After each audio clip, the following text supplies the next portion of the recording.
about to start, Mm-hmm. sometimes they even close their eyes and you can see them. They're visualizing themselves successfully doing their routine. And visualization for us is the exact same thing, right? It works professional athletes. Why wouldn't we do it? It's, our brain is becomes better and better at the things that you repeat. That's why practice is so important when you're learning an instrument or anything else or a new language. Visualization is a way to practice. Practice being the new you. Practice being the person who's healthy and exercising every day, or the person who's fulfilled and satisfied and compensated well at work. Whatever that is, whatever that picture of success is in your mind, practice it mentally, because your brain doesn't know the difference between whether you're actually doing it or just imagining it. So imagine it, and that's building reps in your brain. It's practicing, and it becomes more and more familiar to you. You become more and more that person. And when you are that person, that stuff happens in your life. Yeah, it absolutely does happen. I've used visualization for many years, and it's amazing to me the strength of your own mind, and what you can achieve when you rely on it for the power that it is.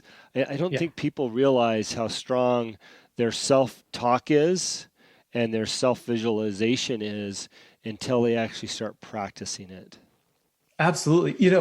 That one of the, so we haven't talked about this, but my book was published earlier this year. It's called Breaking the Code. Oh, We can awesome. talk more about that. But Yeah. one of the examples I give in there around this is salary. Whatever your salary is, let's say it's $100,000, just to pick a round number. If you go and look for a new job, you know how to get a job that pays that, right? Yeah. If you've been earning $100,000, you know how to get a job that earns $100,000. But someone else might be earning $200,000. Well, they know how to get a job that earns $200,000. The only difference between you and them is this practice. Like, can you practice being a $200,000 kind of person instead of a $100,000 kind of person? And the more you practice that, the more you see it, the more you believe it about yourself, you can get that $200,000 job. And for most people, there are jobs doing almost exactly the same thing, paying significantly different amounts. Yeah. Yeah. So I'm using round numbers, 100,000, 200,000, but whether it's 50 and 100 or 75 and 150, it doesn't matter what the numbers are. But the point is that how you see yourself, that income level that you've been earning, becomes who you are, becomes your identity. And you can shift that through visualization. And when you shift it through visualization, it becomes true in your life. This is such an important point, and I love that you use the dollar amount of what you can make in salary, because I've said this for years as well. Once you know how to make the money, you will always know how to make that money. It's funny, when I Yes. left In-N-Out Burger, my parents were so upset with me. My brother was the COO of the company, and you're never going to make that money again. What are you thinking? And what's crazy is I've always made that kind of money ever since leaving there. I've never even Mhm. thought about not making that kind of money, and I've been much better for it because I'm happier. Yeah. I'm doing what I want to be doing, right outside of where I thought I had to be, and it's just such a powerful tool to understand, that you can be exactly what you've achieved and continue being that regardless of where you're at. And I think that's a great, so there's kind of like two ways you can grow, right? I was giving the example of growing in income or growing in salary. Yeah, You're giving the example of holding salary stable and growing in happiness and satisfaction, yeah, right? And both of those are true. And that was one of my big questions also when I left Apple. Like, man, can I replace my salary? Could I earn this much? Of course I can. And that's the belief. And it takes some practice. It takes some practice to build up that muscle of belief. But hmm that's what visualization is all about. yeah. So when you're coaching and you're meeting somebody and they just, I don't want to say they're a wreck, but they're just lost. Where do you start with them? What are some of the first steps that you really dig in with them and get them on the right path? Yeah. Well, so I always start with, if you're ever familiar with Stephen Covey, one of his first laws of success is start with the end in mind. Yeah. So my starting point with everybody is always, what does success look like? And oftentimes people have a hard time answering that question, because most people, to answer that question, they look around them and they answer what they think is possible. And they say, well, of all the things I think are possible, this is what I would like. So that becomes their definition of success. hmm I encourage people to do more the blank slate approach. which is if anything were possible, if you didn't have to worry about what people thought about you or how much money you made or what your experience is, any of that, if you set all of that aside, what would you love your life to look like? If I gave you a magic wand and whatever you describe, you can have it. Like, describe something that you would love, right? Don't describe something that's marginally better or, I think I might like it. And what would turn you on? What would make you feel energized and excited about life? So in order to get there, I help people tap into what I call the zone of possibility. And there's 3 elements of that. Mm-hmm. The first is quiet. It takes some quiet. So whether that's, if you're someone who meditates, or maybe you just go for a walk outside, but without your phone or without your device, right? You got to leave aside the external stimulus that just bombards us all the time. So find a place where you can get quiet enough to listen to yourself. The second is heart. This is not an intellectual exercise. This is more of a heart exercise. What is it that resonates with you? And the third element is courage. Is what, because it takes courage to listen to what really matters. Mm-hmm. And sometimes it leads you in a different direction, like leaving Apple or like leaving In-N-Out Burger, right? That takes some guts to do that stuff. So find a place where you can get some quiet, listen to your heart, and have the courage to listen to what it says. And those things are the critical places to help you find that zone of possibility and create something a vision for a kind of life you would love. Yeah. I love Stephen Covey. He used to say, you find yourself climbing the corporate ladder, you get to the top and you realize you climbed the wrong ladder. Right. You really have to map out what you think is important to you and where you're going with that. Yeah. Yep. Talk about your book. I didn't know you had a book that recently came out. It wasn't in my notes, so I'm thrilled to hear about your book. Yes. So Breaking the Code, Stop Looking for Answers and Start Enjoying Life came out in June of this year. Okay. And it's really about everything we're talking about. So what I talk about is the code is like your programming, it's your habits, it's your patterns that you will follow over and over again unless you deliberately break them. And so when I talk about breaking the code, it's about stepping outside of these patterns, as we've been talking about, pushing pause on some of these old stories or beliefs or limitations, finding that zone of possibility, getting creative about what would I love to have in my life?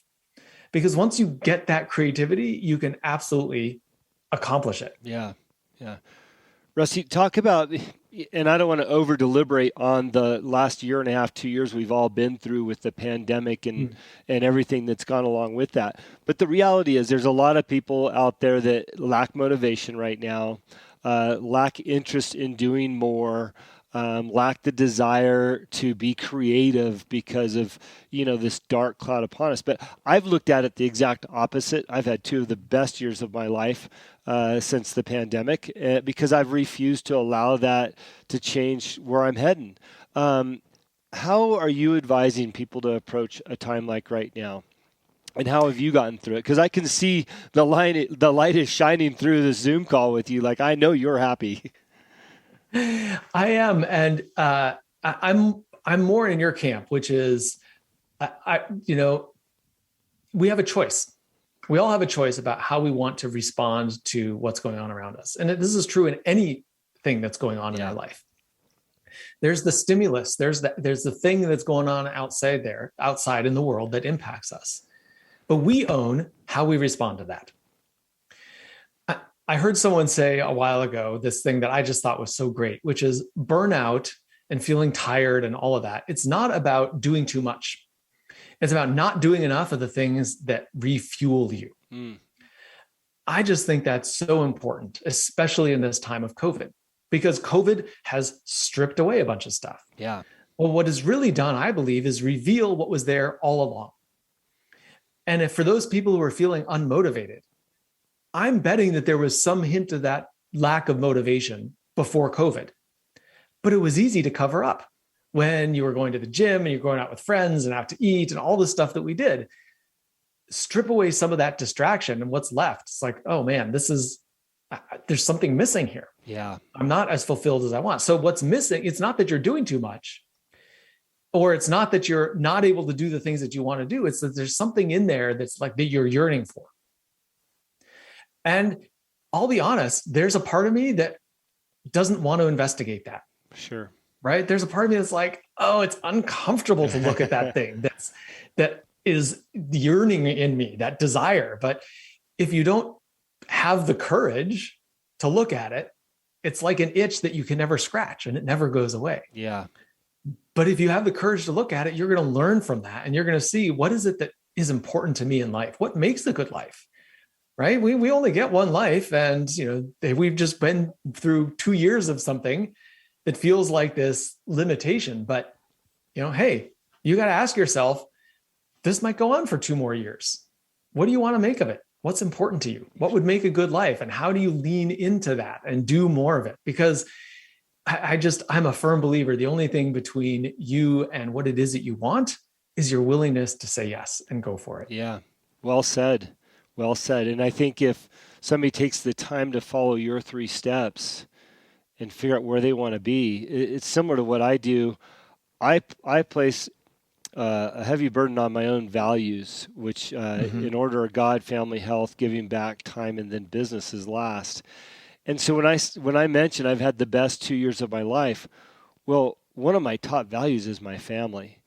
And I've spent more time with my kids out on my farm with the animals. And so I'm constantly rewarded every day with exactly what is important to me and what I sought. And I think if people can find that in their own lives, they're going to not only get through this, but come out better people and happier people. And like you said, maybe it's the tough work that you're uncomfortable doing, but once you do it, you're going to find it.